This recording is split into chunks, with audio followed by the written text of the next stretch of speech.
all that being late does is make you more anxious, and it just pisses people off.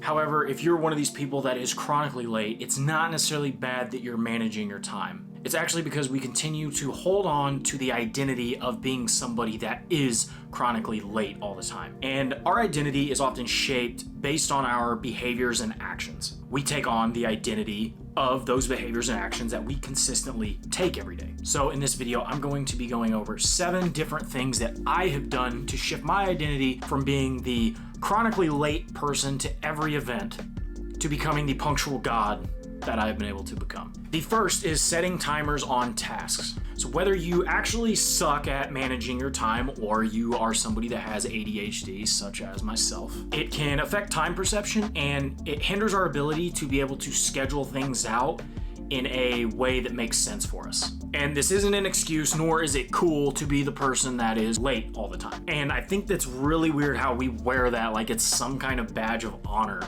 to be late to everything. Now, setting timers on tasks really help us determine just how long it takes to actually do something. And more times than not, what you'll find is that certain tasks that you think take like 5 minutes actually take 15 to 20, whereas things that you think are gonna take an hour to 2 hours take way less than that. Like I'm talking, if you think something's gonna take an hour and a half, it's gonna take 30 minutes at most. And another thing that setting a timer on a particular task does is it basically does this little thing in your brain where all your focus goes on to one particular thing. And the amount of things that you get done when you know you're being timed to do something, you are much more effective because you're much more engaged and you can immediately respond and know exactly the main things that you need to do in order to get things done. This is also where Parkinsons Law comes into play, and if you don't know, Parkinsons Law basically says you will get something done in the amount of time that you have allotted to it. So in school,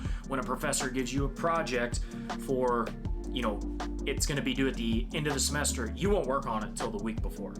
You will procrastinate until the last possible minute because that is the time frame he gave. However, when somebody gives you 2 hours to do something, you're gonna get it done in that time frame.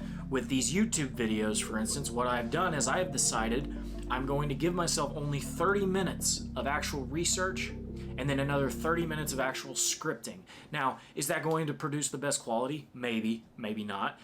But the point is trying to get things rolling and get things done and not be late with things that you say you're gonna do. Another thing that helps with this is scheduling break times. This is important because this is whenever you allow your brain to take those moments and focus on meaningless things or doing the meaningless tasks that you trick yourself into saying are more important than what they really are, so you don't have to do the actual important thing that you really have to do. My second tip is getting everything prepared the night before. Being late is actually a byproduct of how you set your environment up. It's not really about the logistics of leaving early, because let's be honest, whenever we say we're gonna be able to get out the door in 10 minutes, it usually takes about 20 to 30 anyway. Which leads me to my third point. Whenever you say you're gonna leave at a certain time or something will take a certain amount of time to do, add on 10 minutes to that. We are absolutely awful at judging how long it's gonna take for us to do something. If you're traveling to work, for instance, keep notes on, are there certain days when it takes longer? Because sometimes it does take longer. Me, it takes me 25 minutes to get to my office, but I have to leave 45 minutes before I'm supposed to be there just to account for traffic and wrecks and everything else. Number 4, you have to rethink your semantics. When something starts at a certain time, that's when it starts. That is not whenever you are supposed to get there. Everybody's heard that if you're not 5 minutes early, you're late. Take that a step further. Go 10 minutes early. I promise people will respect you more and you will never be late to anything ever again. And if you're busy doing something and you need to do that quick little thing that only will take you 2 minutes, it's gonna take you more than 2 minutes. And it's also wise if you are somebody, such as myself, that may have ADHD, something that you get hyper-focused on at certain things, don't do anything that's gonna cause you to be hyper-fixated and really zone in on a particular thing, because that's just, your time management's just gonna go out the window from there. Number 5, stop explaining to people why you're late. You can come up with every excuse in the book, and people generally hate excuses. Excuses are like buttholes, everybody's got them, and they all stink. Shift your identity to become somebody that has to take accountability for your own actions. People can count on you more because they know that you at least know when you are in the wrong, and you don't have to try to come up with some story as to why you're right. Whenever you are legitimately late, people are going to be more graceful, versus if you consistently make up excuse after excuse whenever there is a legitimate one, they're not going to believe you. And it could cause you to get fired from a job, or it could cause you to not get a certain deal with a client. Like, all these things play a factor, and this is important. Stop making excuses as to why you're late. Anytime I'm late to something, if it's work or whatever, the next time something falls in that category that I have to get to, I make sure I am the first person there. Because at least the people that are there running the thing, or your boss or whatever it is, they're going to see that you recognize you made a mistake and you are willing to correct it. And when you are a person that is willing to correct the mistakes that you do, you will get more opportunities and people are going to trust you more. Not only that, the self-respect that comes with it is incredible. You actually respect yourself more every single time that you do this. So number 6, pick a random morning to get up insanely early. Now, this is one of the most uncomfortable ones, but sometimes in order to make an identity shift or change things, you have to do the uncomfortable things. Here's what getting up insanely early one time does. It's good for perspective, because if you wake up at, say, 4:30 or 5 one morning and prepare it out so you can get plenty of sleep the night before, you're gonna realize, holy shit, I have all this time this morning to get a bunch of things done.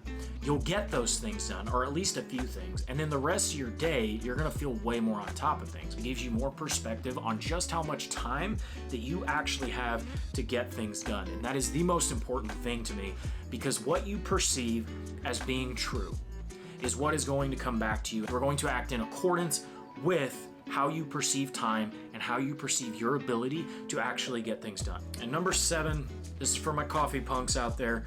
I wait till I get to work before I get my coffee. It makes it to where that's one less thing I have to worry about, so that whenever I'm trying to get somewhere on time, I don't have to worry about my coffee or anything, because I know it's already gonna be there. Another hack is drinking more cold brew, because you can brew it the night before for like 12 to 14 hours. That's gonna give your optimal taste, just a heads up.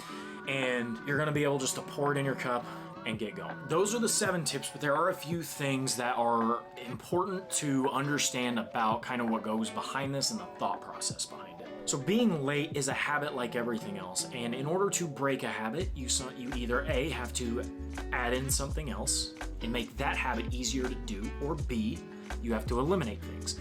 Typically, you want to do a combination of both. You have to be able to structure it and prioritize it and get yourself some sort of task database so you know what you have to get done, so you can also start getting an idea of how long certain things are going to take and where your time is going to be allocated throughout the day. I use Notion to have all of my tasks put on, what I need to do that day, and when they need to get done. I have everything on there so I know what I need to do, so I can structure my day accordingly. And I kind of know roughly how long a lot of these tasks are going to take, especially if they are repeated tasks that we do every day anyway and we know we need to do. Tardiness is actually from a unrealistic expectation of how long something is going to take. And you may not like getting to a place early and waiting on people. That may stress you out a little bit, but it's the anxiety of just being too early and possibly having the spotlight on you is a hell of a lot better than the anxiety of running late and then having the spotlight on you and everybody just knowing that you're the late one. These were things that I've done in order to become more punctual and be on time to everything. Sure, sometimes things happen and I am late. I'm not going to act like I'm just flawless with this. However, overall, people can rely on me to be where I say I'm going to be at a given time.